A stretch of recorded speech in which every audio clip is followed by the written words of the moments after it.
Bonsoir à tous. Eh bien, nous allons prendre un instant ce soir pour lire et méditer un passage du livre du ciel de Luisa Picaretta. Au nom du Père qui m'a créé, du Fils qui m'a sauvé et du Saint-Esprit qui me sanctifie. Amen. Jésus, je me plonge en toi, dans ta divine volonté, je m'unis à toi, je m'identifie à toi, je me fusionne en toi et je te laisse le champ libre complet sur mon existence. Vraiment qu'il en soit fait selon ta volonté sur ma vie. Viens Jésus, viens vivre dans mon cœur et remplis-le de ton amour, de ta présence, de ton Esprit Saint, de tes grâces, de tes bénédictions. Retire de mon âme tout ce qui te déplaît, tout ce qui t'offense, tout ce qui ne provient pas de toi, tout ce qui résulte de ma volonté propre. Et vraiment retire ces mauvaises choses et crée de l'espace pour toi, Seigneur, pour que tu puisses t'y sentir bien, que tu puisses te sentir libre d'agir à partir de toute mon humanité que je t'offre ce soir en gage de mon amour pour toi, au nom de tous les hommes, passés, présents et futurs. Viens Jésus, sanctifie toutes mes actions par ta présence, tous mes regards, mes pensées, mes paroles, mon souffle, mes respirations, mes battements de cœur, mes pas. Sois présent en tout, Seigneur, prolonge ta vie en moi, et vraiment que tout soit fait par toi, pour toi et en toi, et que tout te glorifie. Dispose maintenant nos âmes, nos intelligences, pour que nous puissions comprendre ce nouveau passage que tu nous donnes, pour nous faire grandir en sainteté, pour nous rapprocher de toi, pour que nous t'aimions chaque jour davantage et pour nous donner cette soif de la vie dans ta divine volonté. Opère dans nos cœurs un miracle, Seigneur, vraiment, puisque nous sommes néants, nous sommes misères, et bien que nos cœurs soient brûlés par ton amour et que tu puisses vraiment faire de nos vies des torches d'amour ici-bas. Vraiment que nous puissions exhaler ta lumière, tes parfums divins partout autour de nous et que d'autres âmes soient touchées et reviennent à toi. Nous voulons être pour toi des âmes réparatrices, des âmes expiatrices et nous voulons vraiment que tu te serves de chacune des secondes de notre existence. Merci Seigneur, avec tes propres remerciements, parle maintenant à travers ma bouche, envoie-moi ton Esprit Saint, que je reste toujours dans ta vérité. Alors nous allons méditer le passage du 24 janvier 1921. C'est Louisa qui parle. Je me sentais anéantie en pensant à ce fiat, et mon aimable Jésus voulait augmenter encore ma confusion. Il semblait vouloir s'amuser en me proposant des choses surprenantes et carrément incroyables, prenant plaisir à me confondre et à m'anéantir encore davantage. Et ce qui est pire, je suis contrainte par l'obéissance et mon plus grand tourment à mettre tout cela par écrit. Pendant que je priais, Jésus pencha sa tête sur la mienne, en tenant son front dans sa main. Donc en fait, Louisa pense à ce fiat dont nous avons parlé hier, donc le fiat de la sanctification, la vie dans la divine volonté, et se dit, mais cette place qu'il me réserve, vraiment mon oui qu'il attend dans la divine volonté, et qui va avoir tellement de répercussions puisque je vais vraiment devenir la chef de file de toutes les âmes qui vont vivre dans la divine volonté. Et toutes ces âmes qui vont s'unir à Jésus vont permettre un équilibre entre le ciel et la terre. Donc elle est un petit peu confuse par rapport à tout cela. Jésus la prend dans les bras, il vient la rassurer, il pose sa tête sur celle de Louisa et de son front, il y a une lumière qui irradie. Il me dit, ma fille, le premier fiat qui a trait à la création fut prononcé sans l'intervention d'aucune créature. C'était le fiat de Dieu. Voilà, il a prononcé son fiat et toute la création a été mise en place. Pour le second, qui a trait à la rédemption, nous l'avons vu hier, j'ai voulu l'intervention d'une créature et ce fut ma maman qui fut choisie. Nous l'avons vu hier, c'est par le oui de Marie, le fiat de Marie, le que ta volonté soit faite, uni au fiat de Dieu, que Jésus a pu s'incarner en son sein. Un troisième fiat est prévu pour l'achèvement des deux premiers. Et cette fois encore, une créature doit y participer. Donc nous l'avons vu que le fiat de la sanctification, le fiat vraiment qui était donné par Louisa, ce fiat-là, vient parachever le fiat de la création et de la rédemption, puisque initialement, nous avons tous été créés pour être remplis de divin, remplis de la divine volonté, de la divine science, de la divine connaissance, que nous avons perdu cet état de grâce, d'être vraiment unis à notre Créateur, et que Jésus a dû venir refaire toutes nos vies, sanctifier toutes nos vies, reprendre tous nos mouvements, tous nos regards, nos pensées, nos paroles, nos pas, tout ce qui était déconnecté de la divine volonté. Et par sa rédemption, il est venu refaire toutes nos vies. Et maintenant, par le fiat de la sanctification, il nous appelle à l'accueillir en nous, qu'il puisse prolonger sa vie en nous, que nous devenions des extensions de son humanité pour continuer son travail et vraiment que des âmes soient sauvées. Puisque malgré toutes nos vies refaites, malgré les portes du ciel ouvertes et notre salut acquis, eh bien, beaucoup d'âmes continuent à se perdre tous les jours. Et donc, il appelle vraiment ce retour de la créature à l'ordre et à la place pour laquelle elle a été destinée. D'ailleurs, c'est le titre du livre. Donc voilà, le livre du ciel, rappel de la créature à l'ordre, à la place et au dessein pour lesquels Dieu l'a créé. Donc au moment, au sortir des mains du Créateur, ce pourquoi nous avons été destinés, ce pourquoi nous avons été conçus, c'est d'être unis à Dieu. Et nous n'en sommes pas là aujourd'hui. Nos yeux qui ne devaient servir qu'à regarder vers le ciel, notre bouche qu'à louer, bénir, nos mains qu'à adorer, qu'à se lever vers la Trinité, et bien tout cela ne sert qu'à des choses futiles ici-bas, à nous remplir de plus d'humains, de plus de choses complètement vaines. Et donc tant que nous ne sommes pas revenus à cette place d'enfant de Dieu, rempli de divin, dépositaire, propriétaire de tout le royaume, eh bien il y aura cette disharmonie entre le ciel et la terre. Et c'est pour cela que comme voilà, c'est très difficile que toute l'humanité revienne à cette place. Le Seigneur appelle certaines âmes à vivre dans sa divine volonté, à s'unir à lui, et par cette union, il va pouvoir distribuer tous les fruits de sa rédemption. Jésus, je bois dans ta divine volonté ce verre d'eau. Quand Jésus buvait un verre d'eau, voilà, lors de son passage sur la terre, tout au long de sa vie, lorsqu'il buvait des verres d'eau, eh bien, il abreuvait des âmes, il nettoyait, il purifiait, il sanctifiait, il convertissait les âmes, il sauvait les âmes du purgatoire, etc. Il nous voyait déjà tous à travers les siècles.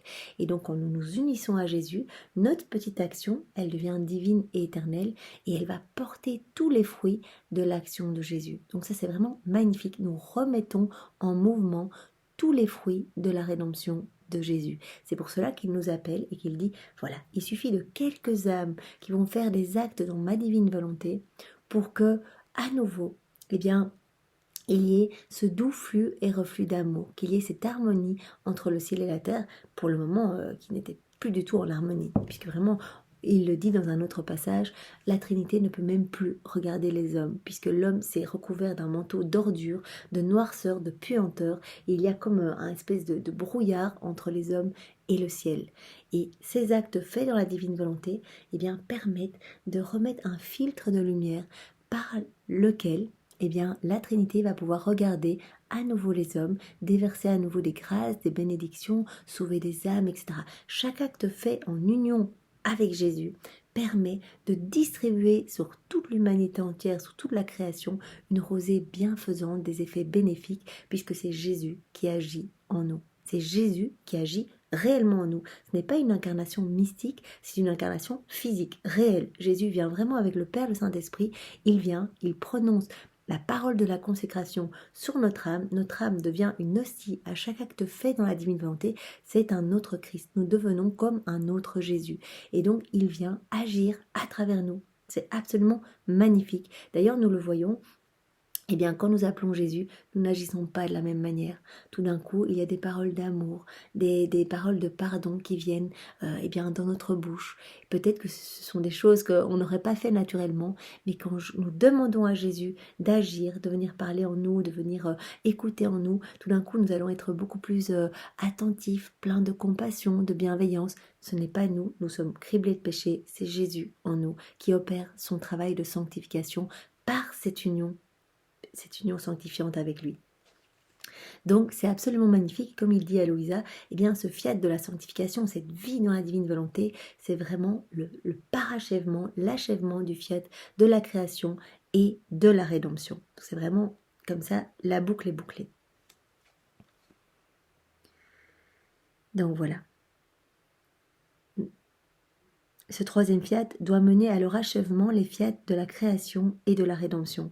Il amènera sur la terre la réalisation du que ta volonté soit faite sur la terre comme au ciel. Donc c'est vraiment la seule prière qui nous a été enseignée par Jésus. Voilà, c'est la seule prière qu'il a donnée à ses apôtres. C'est la prière du Notre Père avec que ta divine volonté soit faite sur la terre comme au ciel. Donc c'est vraiment quelque chose d'ordre divin. C'est un décret d'ordre divin et cela arrivera. Les trois fiat sont inséparables, chacun complétant les deux autres. Ils sont un reflet de la très sainte Trinité, puisque le fiat de la création a été donné par le Père, vraiment c'est le Père, la création. Le fiat de la rédemption, c'est le oui de Marie qui s'est uni au oui de Dieu, donc c'est vraiment le Fils qui vient s'incarner ici-bas et qui vient racheter toutes nos vies, donc c'est le Fils. Et le fiat de la sanctification, c'est vraiment la descente de l'Esprit Saint. C'est quand on fait notre signe de croix, au nom du Père qui m'a créé, la création, du Fils qui m'a sauvé, la rédemption, et du Saint-Esprit qui me sanctifie. Amen. Donc la sanctification, par cette descente de l'Esprit Saint. Donc c'est par cette descente de l'Esprit Saint, que nos cœurs vont s'ouvrir à cette vie dans la divine volonté. Nous allons nous unir et c'est vraiment la nouvelle Pentecôte d'amour. Le Seigneur va faire de nous vraiment les saints des derniers temps, les apôtres des derniers temps, et il va nous donner ici-bas la vie des bienheureux. Donc ces trois fiat sont vraiment inséparables, chacun complétant les deux autres. Ils sont un reflet de la très sainte Trinité, le Père, le Fils et le Saint-Esprit, ne faisant qu'un et étant distincts entre eux. Mon amour et ma gloire réclament ce troisième fiat.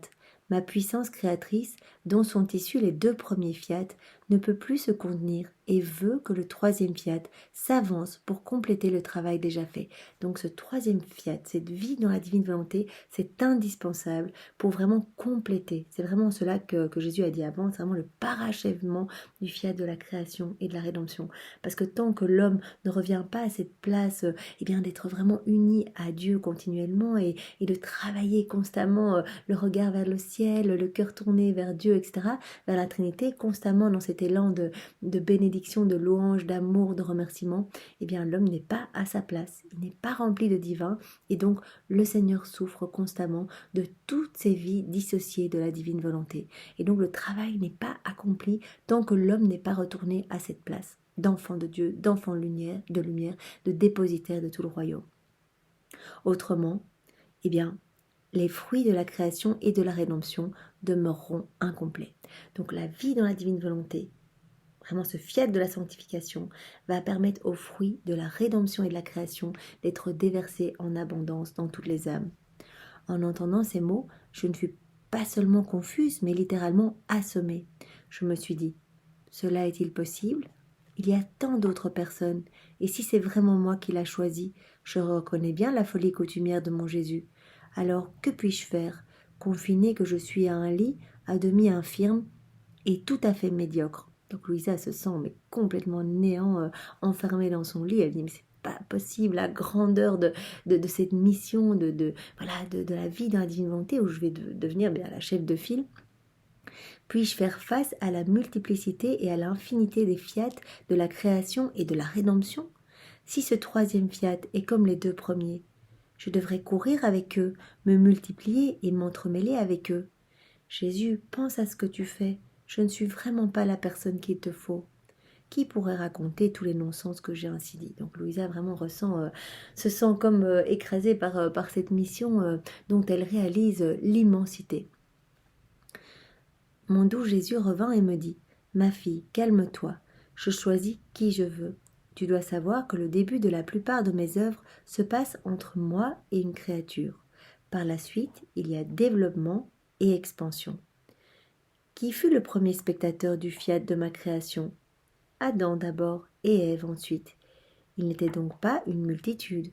Puis, par la suite, avec les années, les multitudes ont été les spectateurs de la création.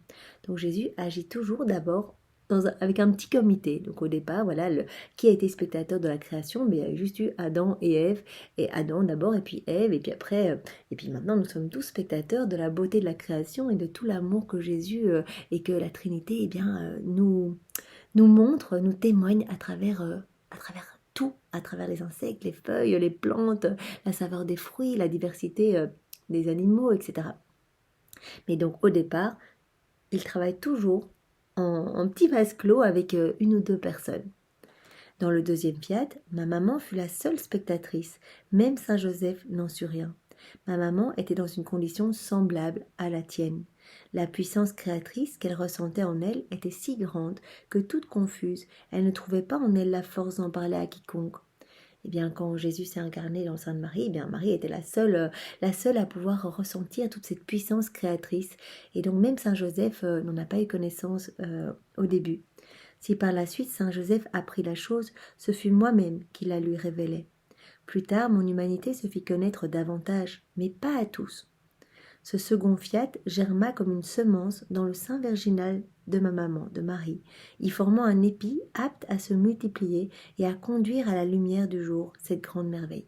Donc au départ, il y a juste Marie qui a pu ressentir la puissance créatrice en elle. Quand elle a donné son oui qui s'est uni au oui, au fiat de Dieu, eh bien Jésus s'est incarné, elle a pu vraiment ressentir l'infinitude de Dieu, et directement elle a commencé à s'unir, son âme a été directement unie à celle de Jésus et elle a commencé directement à réparer en union avec Jésus pour refaire toutes nos vies. Donc elle nous a inclus à ce moment-là, et bien dans l'infinitude de Dieu, elle nous a tous inclus en son sein. Donc on a tous été repris dans le sein de Marie pour qu'elle puisse bien travailler avec Jésus à refaire et à nous sanctifier, à refaire nos vies, à nous sanctifier. Et bien par la suite, évidemment, Jésus s'est fait connaître pas beaucoup à certaines personnes, ses apôtres, etc. Et puis maintenant, il y a tous les merveilles, tous les fruits de la rédemption qui sont, qui sont là, toutes les grâces et les bénédictions qui remplissent nos cœurs quotidiennement. Il en ira ainsi pour le troisième fiat. Il germera en toi et l'épi s'y formera. Louisa est la première à recevoir cette vie dans la divine volonté, à sentir la puissance de Dieu, l'infinitude de Dieu, etc. Et vraiment le oui qu'elle a donné, elle dit oui au nom de tous les hommes de tous les temps, puisqu'elle a donné son oui dans la divine volonté. Seulement le prêtre le saura. Donc au début, il n'y avait que les confesseurs de Louisa qui étaient au courant. Puis, il y aura quelques âmes. Ensuite, ce sera la diffusion. Et nous pouvons voir maintenant, mais combien ça me réjouit de voir qu'il y a de plus en plus de personnes qui s'intéressent à la divine volonté, même des prêtres, des sœurs, etc. Donc c'est magnifique, c'est en train de s'étendre, c'est ce que Dieu veut. Et donc vraiment, il nous appelle à jouer le rôle de diffuseur, et vraiment de pouvoir témoigner, de pouvoir en parler, de pouvoir toucher les cœurs pour que de plus en plus d'enfants se consacrent à notre Seigneur, donnent leur vie et puissent devenir eux aussi des sources de lumière, des instruments entre les mains de la Trinité. Il se diffusera en suivant le même chemin que les fiat de la création et de la rédemption. Plus tu te sentiras anéanti, plus l'épi se développera et sera fécondé. Eh bien oui, Marie s'est aussi sentie anéantie face à l'immensité vraiment de cette puissance créatrice qui s'installait en son sein. Et vraiment, il dit, il faut passer par cet état d'anéantissement, vraiment cette humilité profonde, mourir à soi-même, mourir à tout ce qu'il y a d'humain pour vraiment laisser le divin prendre toute la place. Et il dit, toi Louisa, ce sera la même chose, tu te sens complètement anéantie, tu te sens complètement néant par rapport à tout ce dont je te parle. Mais à chaque fois que vraiment tu meurs à toi-même, cet épi peut grandir en toi. Je prends de plus en plus de place, de telle sorte que tu es imbibé dans ma divine volonté et tu ne peux même plus en sortir, puisque vraiment tout ton être n'est qu'en moi, et c'est moi qui agis et qui fais tout en toi. Par conséquent, sois attentive et fidèle. Donc vraiment, il dit à Louisa, ce que tu es en train de vivre, ça se passe entre toi et moi, dans cette intimité, tu notes, tu as l'impression qu'il n'y aura pas la diffusion de tous ces écrits, mais ces écrits, j'ai béni chacun des mots, ce sont vraiment une partie de moi-même, et tu ne dois pas t'inquiéter, c'est moi qui vais m'occuper d'aller toucher les cœurs, et tu vas voir que ça va se multiplier, tout comme les fruits de ma rédemption, tout comme tous les fruits de la création. Et donc il demande à Louisa de rester fidèle et attentive. Et vraiment, le Seigneur voudrait opérer ce même travail en chacun de nous. Il nous appelle à vraiment nous ouvrir jour après jour à la constance, à la prière. Nous pouvons demander tous les jours cette grâce de la vie dans la divine volonté. Et le Seigneur, au début, nettoiera un petit peu notre âme. Et souvent, nous allons rechuter dans notre volonté propre. Et petit à petit, il prendra de plus en plus de place. Vraiment, il se rappellera à notre mémoire pour que nous l'appelions, et il nous donnera cette grâce de la souvenance pour que de plus en plus nous l'appelions dans notre quotidien. Et vous allez voir vraiment, alors qu'au début peut-être qu'on appelait 2-3 fois par jour Jésus à s'unir à nous, maintenant, au plus on avance dans la divine volonté, au plus le Seigneur débroussaille notre âme, nous vide des choses du monde, vraiment nous perdons vraiment de l'attirance pour les choses du monde. Il vient vraiment nous remplir complètement. Et à chaque acte qu'on fait en union avec lui, eh bien, il y a plus de lumière dans notre âme, plus de divin, plus de lui. Et au plus il y a de lumière, au plus on a envie de nous unir à lui. Et donc c'est vraiment un cercle vertueux où on se remplit de plus en plus de Dieu et il agit de plus en plus en nous. Et donc vraiment, c'est vraiment magnifique. Et il s'occupe vraiment de la purification profonde de notre âme. Donc Seigneur, merci. Et vraiment, au nom de tous, dans ta divine volonté, nous t'aimons, nous t'adorons, nous te louons, nous te bénissons, nous te remercions pour tout ce que tu nous donnes. Tu es vraiment notre roi, notre Seigneur, notre maître, notre tout. Et c'est vraiment au nom de tous que nous nous prosternons à tes pieds pour t'aimer, vraiment avec ton propre amour. Merci Seigneur et soyez tous bénis dans la divine volonté de Jésus. Au nom du Père et du Fils et du Saint-Esprit. Amen. Bonne soirée à tous. Au revoir.